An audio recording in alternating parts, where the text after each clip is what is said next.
But the Game Awards, that was so cool. Did you guys see how they announced the DLC? Did you guys watch the Game Awards at all?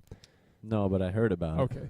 I did specifically see this part, but I'll Okay. let you entice our listeners. Well, I ended up watching the entire thing because I was pretty hyped to see whatever they were gonna have, and then Aonuma comes out and just like pulls the sword out of they have like a whole scene like set up for Zelda, and he pulls out the sword, the Master Sword, and I don't even remember what he does after that, and like shortly after they show the trailer, and then they're like, out now, and I'm like, no way, this is so I got on right then, and it wasn't up, and it wasn't up until the end of the Game Awards, so I had to watch the whole thing and then play after. But that was really cool. That was a really fun experience. But I was actually reminded about the Game Awards because I was playing my Switch, probably Mario at the time. And yeah, I saw, did look at you guys. I saw David hopped online, and I was like, okay, I'm gonna go see what he's playing, just because that's a thing you can do on your Switch, and it said Breath of the Wild, and I was like, interesting. what the heck? And so I hopped on Twitter, and then I was like, now I see why David's playing Breath of the Wild again. Yeah, but and then the next thing they announced was Bayonetta 1 and 2 coming to the Switch, and then Bayonetta 3. What do you guys think about this? It's not for me. Yeah. yeah, not for me either. I think I would be into it if her clothes didn't come off every time she attacked. Yeah. I did play the demo. I was like, okay, yep, no, I'm not gonna Right. like, and I guess they doesn't show too much, but I'm like, I don't want to participate. I think at we all. can agree that one of our favorite parts about Nintendo is that the games are in general family friendly, and games we would be happy to play with our wives, Right. or your girlfriend or whatever. Yeah. So, and this isn't really one of those games, so. With that being said, it's still good to see Nintendo have a vast array of different genres and games available on the system to bring other people to the Switch, because, again, people are outraged that Bayonetta 3 is not coming to PS4 and Xbox One, but it's like Nintendo's paying for this game to be exclusive. Right. And if without Nintendo, it wouldn't have been done. Without Nintendo, Bayonetta 2 wouldn't have been done. So Right. Yeah, true. it's cool to see Nintendo grabbing some of these franchises that might pull in a different demographic of Switch owners. So Right. I And think it's very it's a impressive. good move. Very impressive. And Bayonetta 2 was very well made, and I mean it's known for one of the best. What is that genre? like Action, real-time strategy, Okay. Yeah, I don't quick know. time event. Yeah. Game. But so I'm really excited that they're taking this on and can grow the Nintendo community. But we also got some other announcements outside of the Game Awards from third-party support, which is really exciting. Some Capcom really has decided to go with the Switch, and Which is awesome. with their recent release, or the recent announcement of Mega Man 11 and Mega Man Legacy Collection 1 and 2. Like, what do you guys think of that? You forgot about every Mega Man X game as well. Oh, really? Oh, So yeah. there was a total of 19 Switch games if you add up Mega Man 1 through 11, and then I think there's 8 Mega Man X games.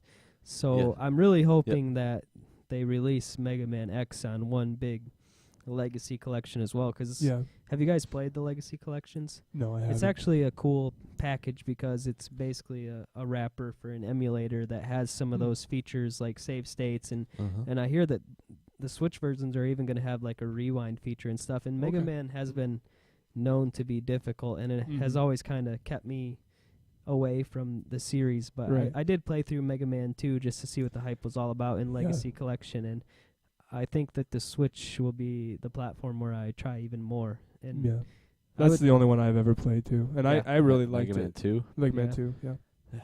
But the Mega Man that we know and love today is not Mega Man 2. So it's interesting to me that so many people love Mega Man 2 so much. It's not that it's the only one I actually tried. Okay. So it's not that but that is like a famous. It's like playing the sought original after Mega Mario Man. Brothers, yeah. Yeah. It's just So you don't even have like charge shots in that one, right? I don't remember. I'm pretty sure it's just single shots. You can't charge them up, but like you just get the saw blade and wreck with that. yeah.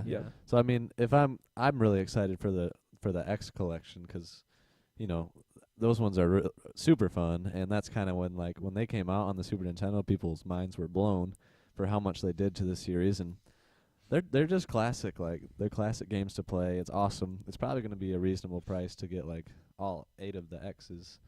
And then Mega Man 11. What did you guys think of the like art style, like the look of the game? See, I mean, I'm not a Mega Man fan, so I don't have like this preconceived idea of what I want a Mega Man game to look like. So I'm just excited that that Capcom's actually doing what their fans want them to do and putting a Mega Man game out, and then it's coming to the Switch. Like if it wasn't coming to the Switch, I'd be like, oh, it sucks. But it's like, yeah, I'll find it. I don't care what it looks like. I'm just glad that it's coming out. So No, I thought it looked eerily like Mighty Number 9. It looks kind of cheap, but honestly, I would take gameplay over art style every day of the week, and I think that this game will nail that, and I think that's exciting. I'm probably most excited for Mega Man 11 out of all the announcements, just because I think Mega Man does need a little modern day tuning, and it'll be cool to see what they do with that series, and and hopefully it sells well and they'll continue to make more of them, because there's clearly a want for these games like Shovel Knight, takes from Mega Man. A lot of new games are inspired by Mega Man, so why not bring back the original Mega Man? Yeah. Yeah, it looks like it's going to be a good time. Sure. Yeah. Did you guys also see that Capcom is releasing a Street Fighter collection? I did. I heard that there was some fan hatred towards this. I didn't read why, but I think it's just because they just released Street Fighter 2 Ultra on one cartridge, and now you can get like 12 games on one cartridge. So it's not really hatred, it's salt. Okay. Yeah, okay. That makes sense.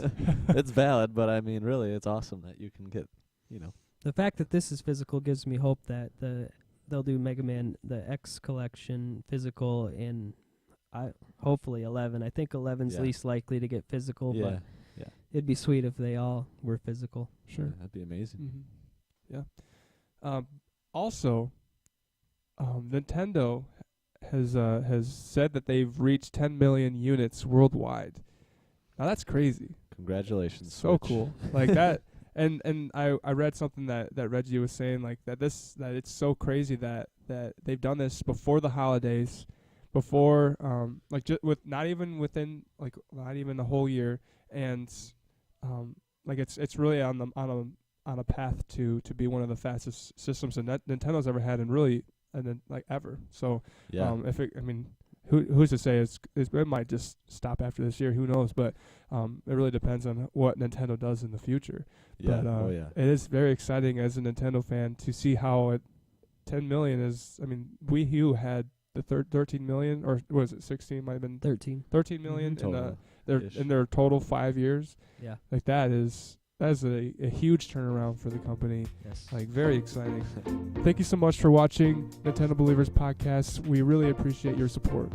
If you like what you saw but you'd want to listen to it in audio form, be sure to check out the full-length podcast available from all major services. Also, be sure to find us on Facebook at Nintendo Believers or on Twitter at BelieversCast, and send us some questions there. If you would like to support our channel, make sure to like and subscribe. But on that note, have a great week. Keep your games close and your families closer.